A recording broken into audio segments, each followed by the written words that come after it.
I want to start with a bit of a riddle because I've been looking through this stack of research you sent over, and I feel like I'm looking at two completely different files that just got stapled together by accident. It does feel a bit like that at first glance, doesn't it? A little jarring. Jarring is putting it mildly. On one hand, I have all these reports about the Stone of Heaven, a material so precious that Chinese emperors valued it more than gold. You know, it's the symbol of virtue, it's in museums, carved into these breathtaking statues. It's the ultimate treasure. And on the other hand, I have government toxicology reports. I have pictures of people in hazmat suits. I've got warnings about a regulated industrial hazard that if you breathe it in can literally destroy your lungs. A toxic liability. and the kicker It's is, the same material. it is. We are absolutely dealing with a massive paradox today. We're talking about actinolite. And our mission today is to figure out how one single mineral can be this stone of heaven in one form and a deadly hazard in another. Because looking at the chemistry, the line between a beautiful gemstone and a carcinogen seems terrifyingly thin. It is thin, but it's also very, very distinct if you know what to look for. And that's really the goal of this deep dive. We're going to unpack the mineralogy, the history, and the toxicology to understand the two faces of actinolite. Okay, so let's start at the bedrock then. I'm looking at the chemical breakdown here, and it's classified as an amphibole silicate. Now, I know silicate covers a huge amount of ground in geology, but amphibole, that feels specific. What are we actually looking at? You're right to flag amphibole. It's a whole group of minerals. And to really get actinolite, you have to stop thinking of minerals as like a fixed recipe and start thinking of them as a spectrum. In geology, we call this a solid solution series. Okay, walk me through that. I'm sort of picturing a slider on a mixing board. That is a perfect analogy. Imagine that slider. On the far left side, you have a mineral called tremolite. Mm-hmm. And tremolite is super rich in magnesium with almost no iron. And because it lacks iron, it's white. Exactly. It's usually white or creamy or even colorless. So that's one end of the spectrum. So what happens if I slide that fader all the way to the right? Well, if you push that slider to the other extreme, you're swapping out all that magnesium for iron, and you get ferro-actinolite. It's dark, almost black, because iron is such a powerful pigment. And actinolite is the middle ground. Precisely. Actinolite is that whole zone in the middle of the fader. It's the intermediate member. It is a mix of both magnesium and iron. And because iron is a chromophore, a color-causing agent, as you slide from the magnesium end towards the iron end, you start picking up that distinct green. So the more iron, the deeper the green. You've got it. I was looking up the etymology because the name usually gives you a clue. It comes from the Greek actus, right? Meaning ray or beam, which is a bit confusing because when I think beam, I think of, light. But the pictures show these weird spiky clusters. That's the ray they're talking about. Yeah. It refers to the crystal habit. When actinolite forms, it rarely makes a nice blocky cube like, say, pyrite.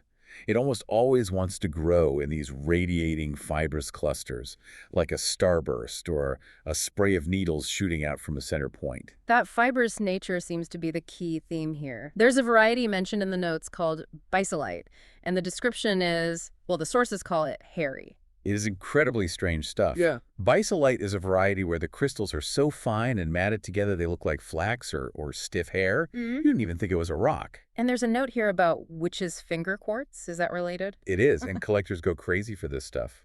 Sometimes a clear quartz crystal will grow over these hairy bisolite needles. So you end up with this pristine, transparent crystal that looks like it has dark green or black goblin hairs trapped inside it. That is a vivid image. And then there's mountain leather. I pulled up a picture and I honestly thought it was a mistake. It looks like an old, dirty cloth you'd find in a garage. It's so deceptive, isn't it? Yeah. Mountain leather is basically a sheet of interwoven actinolite fibers. It feels soft, it's flexible, you can actually bend it, but it's stone. And this is where I want to pause for a second because this fibrous quality, this tendency to form long, thin, flexible strands, that seems to be the key to the whole story. It's the golden thread, both literally and figuratively. That fibrous structure is what makes it a gem, and as we're about to see, it's also what makes it a killer. Let's pivot to the pretty side first, the gem. I think most people have heard of jade, but they probably haven't heard of actinolite. Right, and that's because jade is a trade name. It's not a scientific one. It's a bucket term for two completely different minerals. You have jadeite, which is a pyroxene, and then you have nephrite, which is an amphibole. And nephrite is our guy. Nephrite is essentially a rock made up of countless interlocked fibrous crystals of the Tremolite actinolite series. So if you're holding a piece of nephrite jade, you are holding a chunk of actinolite. Okay, so if I buy a green jade bangle, I'm buying iron-rich actinolite. If I buy a white one, I'm buying magnesium-rich tremolite. But here's what I don't get. We usually think of gemstones as being really hard, diamonds, rubies. But looking at the Mohs hardness scale, actinolite is only a 5.5 or a 6. That's mediocre. It's soft. You could scratch it with a kitchen knife. A piece of quartz sand could scratch it. So why on earth was it treasured for thousands of years if it scratches that easily? Because there's a massive difference between hardness and toughness. Hardness is just your resistance to being scratched. Toughness is your resistance to breaking. Give me a real-world comparison. Okay, think about a diamond. Hardest material on Earth, right? But it's brittle. If you put a diamond on an anvil and hit it with a hammer, it'll shatter into dust. Yeah. It has cleavage planes. It wants to snap. And nephrite. If you put a block of good quality nephrite on that anvil and hit it with a hammer, the hammer will bounce back. It might even ring like a bell. Seriously, a rock that bounces a hammer. It's tougher than steel. And it all comes back to those fibers we were talking about. In nephrite, the actinolite fibers aren't parallel. They're felted. They are twisted and interlocked in this microscopic mat. So when you strike it, the energy of the blow doesn't have a clean path to travel. It just gets dissipated in that tangle. That makes perfect sense. It's like trying to tear a piece of felt versus tearing a sheet of paper. Exactly. And that toughness is why long before it was jewelry, it was a tool. Prehistoric people used it for axe heads and chisels because you could pound it against a tree all day and it would not chip. We even see that in the names for the different varieties. The notes mention mutton fat jade, which I have to say is not the most appealing name. It implies a very specific texture, doesn't it? It's the classic Chinese term for that pure white magnesium-rich tremolite. It has this greasy, almost oily, luster-like congealed fat. It sounds gross to a modern ear, maybe, but historically that greasiness was the height of beauty. It felt soft. And I'm guessing spinach jade is the green stuff. Right, that's your iron-rich actinolite. I also saw chicken bone jade. Who is naming these? It's so descriptive. Chicken bone usually refers to jade that's been buried in a tomb or even burned. The surface calcifies and turns this chalky white or brown, and it looks just like an old dry bone. There's one more variety we have to cover, and it goes back to the fibers again. Cat's eye actinolite. This is a rare treat. So we just said that nephrite is a tangled mess of fibers. But sometimes nature aligns all the actinolite fibers so they're perfectly parallel, like a bundle of uncooked spaghetti. And that creates the eye. Exactly. If you cut that parallel structure into a rounded gem, a cabochon, light reflects off the sides of all those fibers and creates a single moving slit of light that glides across the surface. The notes had a correction here. It said people often call it cat's eye jade, but that's not quite right. It's a bit of a trade semantics issue. True nephrite is felted and tangled. If the fibers are parallel enough to show a clean eye, it's not really nephrite anymore. It's just Chatoyancy actinolite. But, try explaining that to a jeweler who wants to sell cat's eye jade. Fair enough. Yeah. Let's move to the history, because the cultural weight of this stone is just huge. And it starts with the name nephrite itself. I was surprised this had a medical origin. It does. It comes from lapis nephriticus in Latin, which is derived from the Greek nephros. Which means kidney. Correct. The kidney stone. That is deeply ironic, given what we're going to talk about later. The doctrine of signatures was a huge belief system in the past. The idea that a plant or rock looked like the body part it was meant to cure. People thought these smooth, polished pebbles of jade looked like kidneys. So from Mesoamerica to Europe, people would wear it or place it on their body to cure kidney ailments. So the stone we now know can destroy lungs was originally named for its supposed ability to heal kidneys. History loves its ironies.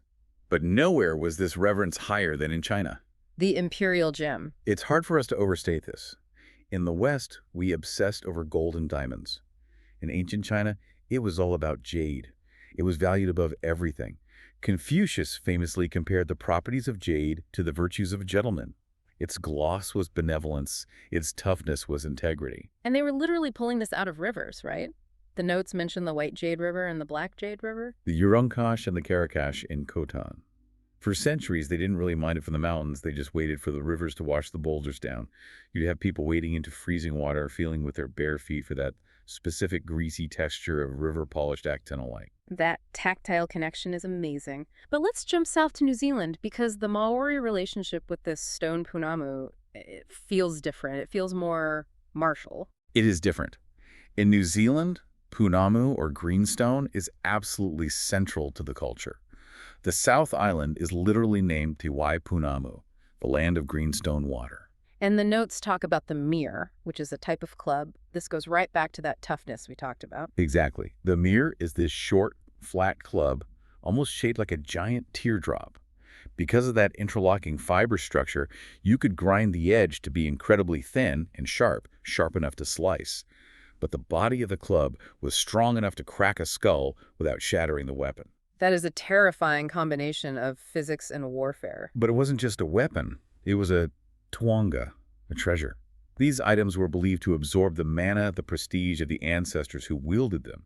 So if you held a mirror that belonged to a great chief, you weren't just holding a rock, you were holding his power. A vessel for history. Now, speaking of history, there's a fantastic modern story in the notes about Taiwan. Apparently, for a long time, they didn't even realize they were sitting on a massive jade mine. This is one of my favorite stories in mineralogy. Go back to 1932. Taiwan is under Japanese occupation. The Japanese miners are in the Hualien area, but they are not looking for jade. They're looking for asbestos. Uh-oh.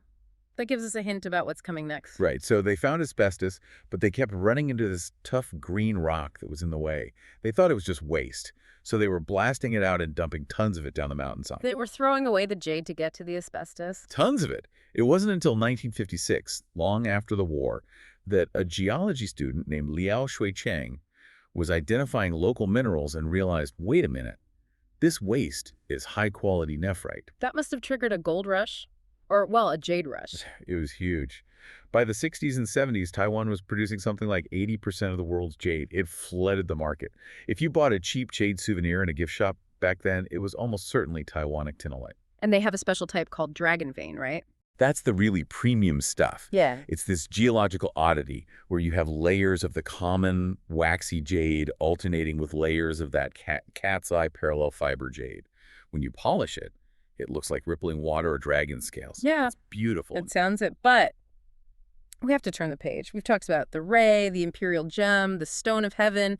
Now we have to talk about the hazard. The beast. The asbestos connection. Now, I think this confuses a lot of people because we use asbestos as a noun like it's a single thing. There is asbestos in the walls, but you're saying actinolite is asbestos. This is where we have to be very precise. Asbestos is a commercial and regulatory term, not a mineral species. It describes a group of minerals that grow in a very specific habit-long, thin, flexible fibers that can be easily separated. Actinolite is one of the 6 minerals regulated as asbestos when it occurs in that form. Okay, so the distinction is the form. If I have a jade bangle, the fibers are all locked together in that felted mat. Correct. We call that the massive habit. It's a solid block. But if I find actinolite growing in a different way in a mine? It can form in the asbestiform habit. And this is where the fibers are loose. They are microscopic, they can float in the air, and they are incredibly dangerous when inhaled.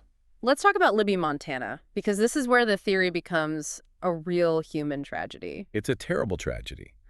Libby was home to a massive mine for vermiculite, a harmless mineral used in potting soil and insulation. But geology is messy. The vermiculite ore body was contaminated with veins of these amphiboles. Including actinolite. A mix. Windshite, ricturite, and actinolite, they call it Libby amphibole.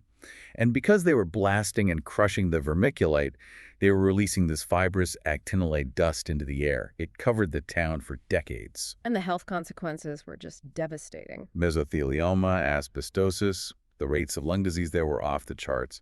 And it comes back to the chemistry. We said earlier that actinolite is tough and chemically resistant. It doesn't dissolve in acid. It doesn't burn. Which makes it great for insulation. But makes it an absolute nightmare for the human body. Why? What happens when you breathe it in? Okay, so imagine a microscopic spear. You inhale an actinolite fiber, and it gets deep into your lungs. Your body's defense system, the macrophages, comes along to clean it up. They try to engulf the fiber to dissolve it. Like they would with a bacteria or some normal dust. Exactly. But they can't dissolve actinolite. It's a rock. It's acid resistant. So the macrophage dies, releasing enzymes that cause inflammation and scarring. Then another macrophage comes along and tries, and it dies too. This cycle continues for decades, causing scar tissue and genetic damage that eventually can lead to cancer. It's biopersistent. That's the medical term. It just stays there forever.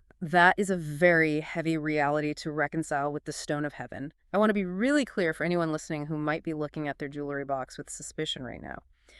If they have a polished nephrite pendant or a cat's eye ring, are they in danger? No, absolutely not. You are safe. The fibers in gem quality jade are locked in tight. They aren't going anywhere. You could wear it every single day for 100 years and be perfectly fine. But if you're a hobbyist carver, if you're cutting it, That's completely different. If you take a piece of raw jade and put it against a grinding wheel, you are creating dust. yeah, You are mechanically breaking those fibers free. If you breathe that dust in, yes, that is a serious hazard. You must use a respirator and proper water ventilation.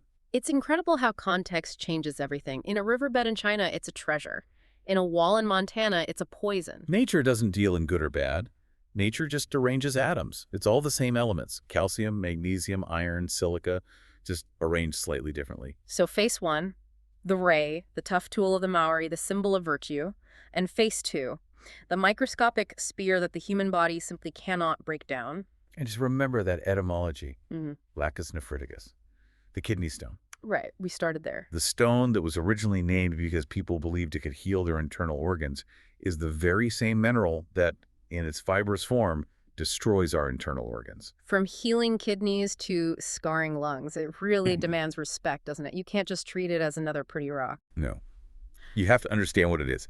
And knowledge is the difference between a treasure and a tragedy. So next time you see a piece of greenstone or jade, take a closer look. Ask yourself, is it a gem or is it a fiber? Thanks for diving deep with us. Pleasure.